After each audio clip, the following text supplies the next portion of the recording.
Sponsored by DeleteMe. If you ask me, December is the perfect month to talk about e-readers. The year is winding down and the temperature is following suit, making it tough to ignore the urge to archive a few responsibilities in favor of a cozy reading sesh by the fire, digital or otherwise. And if your reading habits are as intertwined with Amazon as mine are, then this colossal Kindle deserves a long look. With an 11-inch color e-ink display and an included stylus with instant inking, Tom's Guide has it right. This is the Cadillac of Kindles. The only trouble with the Cadillac is you've got to be ready to pay for it.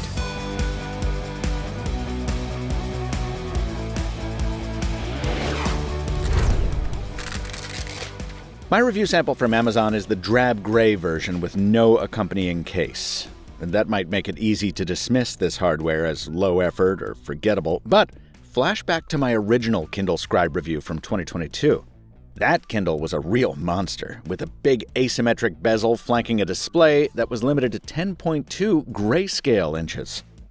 The new Kindle Scribe Colorsoft improves on all these aspects, while keeping the thickness down to 5.4 millimeters and the mass to 400 grams.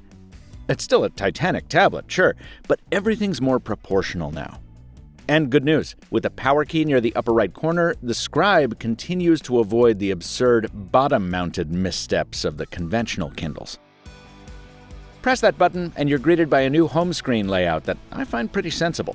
You can jump back into whatever you were last reading or working on, dive into a book you've recently added to your library, or tap back into your quick notes. Now, this being Amazon, the entire acreage below the fold is dedicated to trying to sell you more books, sure. But I don't mind that. If you're considering a Kindle, you've presumably made your peace with the commercial machine that powers it, and I find it convenient not having to tap into the actual store to browse the shelves. Finally, with the dock at the bottom, you can always skip right to your library to see all the books you own, or the workspace to put that pen to work. I've been pleasantly surprised by almost every aspect of that pen. The fact that it's included in the box, the lack of a battery to worry about charging, the perfect weight and balance in the hand, and the way its two ends interface with the satin finish on the screen. There's just a hint of friction as its tip drags across the glass, and unlike other e-readers, like the Palma 2 Pro I briefly showed you last week in the leftovers, the inking experience here is truly instant. You're not waiting for the display to draw a placeholder line before it fills it in. You drop the pen tip on there, and within 14 milliseconds, according to Engadget, the ink responds in any of 6 pen styles in any of 5 colors. Flip the pen over, and the eraser not only feels like rubber on paper, but it actually does the erasing, albeit a little sloppily. And fun fact, the cover art for the retail packaging was actually created on the device by an Amazon employee whom I got to meet at the launch event. I love little touches like that. Of course, this thing is less about the joy of painting and more about note-taking. And for that, you've got your choice of 30 templates, from storyboards to meeting notes to an old-fashioned yellow legal pad. Now, I'm not much for handwriting in general, but using this thing reminds me why so many people are. There's real satisfaction in laying out your text just the way you want it, filling the space between with diagrams or doodles, and using color to theme it or just to have some fun. To get those notes off the device, you can either email the one-to-one PDF copy or ask the Kindle to convert it to a text file first, which is fun if you're me and you forget that you write in mostly all caps. The pen is useful in books, too. Mark a passage with it and your strokes will be converted into the Kindle's standard highlights. And directly marking up a book is smoother than it used to be. Just start writing on the page and the text will reflow around your handwriting, which is a neat trick. Oh, and the pen also sports a little side button for quick access to a tool of your choice. Again, handwriting is not my preferred input method, so I don't have a lot of experience with the alternatives out there. But I've tried to use this pen in every way I could reasonably conceive of, and I never found myself wishing I could do something with it that I couldn't. Well, until I wanted to put it away, that is.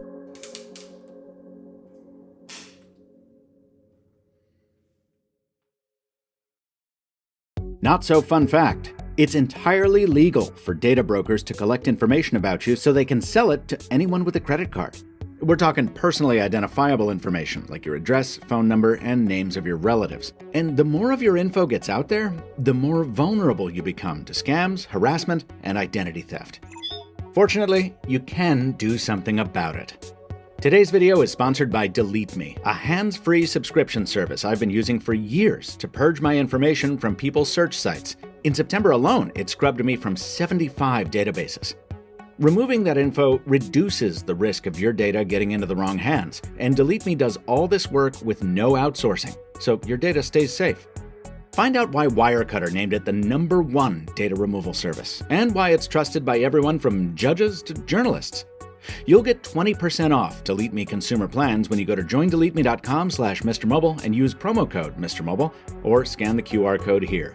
That's joindeleteme.com/MrMobile, code MrMobile.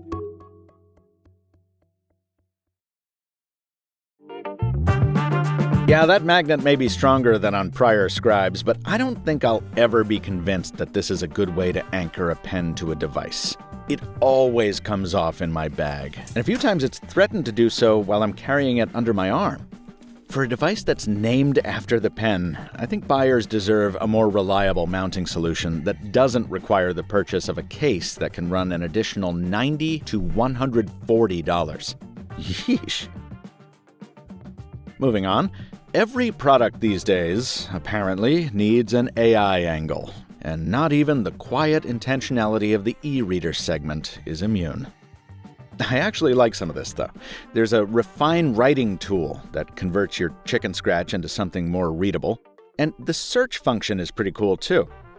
Rather than shuffle through all your workspaces looking for one detail from your notes, you can just ask the Kindle.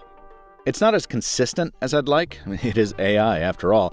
But it was cool to ask it, for example, how much battery usage I had recorded midway into my review process, and watch it whip up a neat summary in response.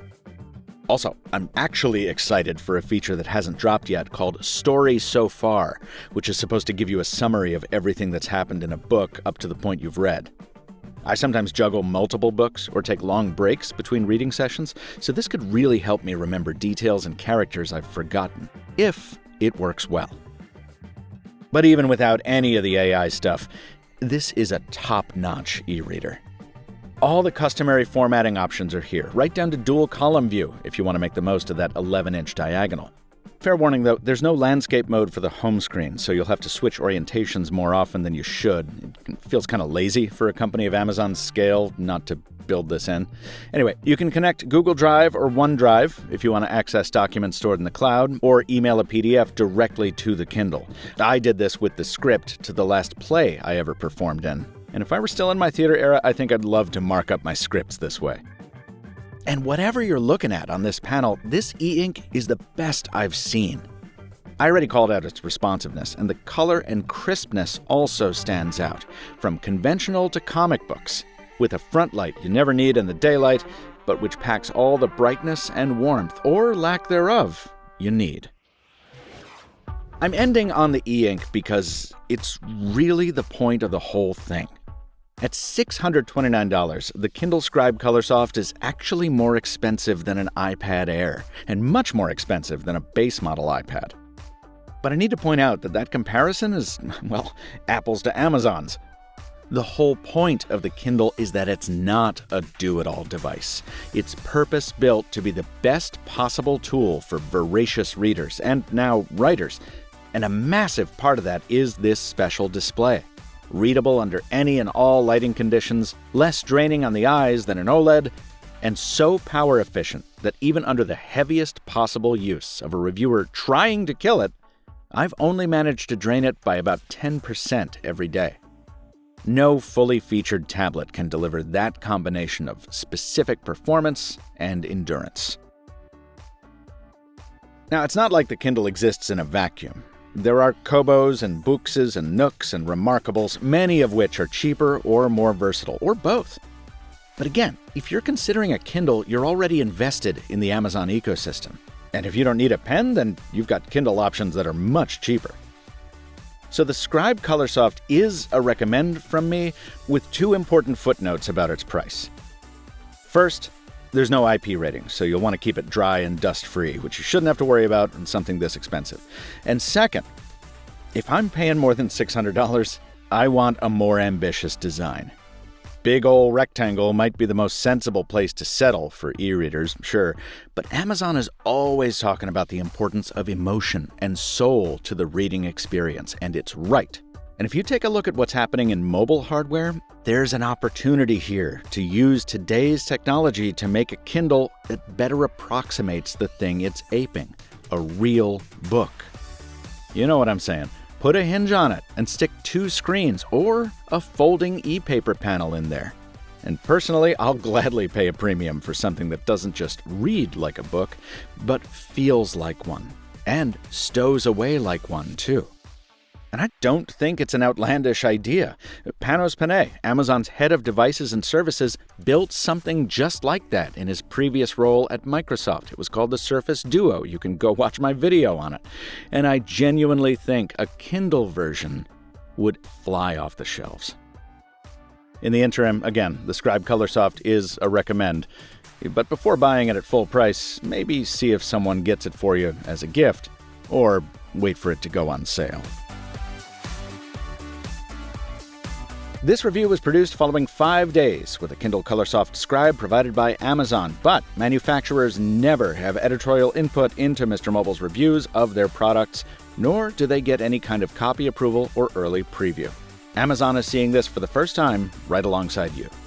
Please subscribe if you'd like to see more videos like this, and follow me on Threads at Captain Two Phones for my thoughts between the reviews. Until next time, from Michael Fisher, thanks for watching. And stay mobile, my friends.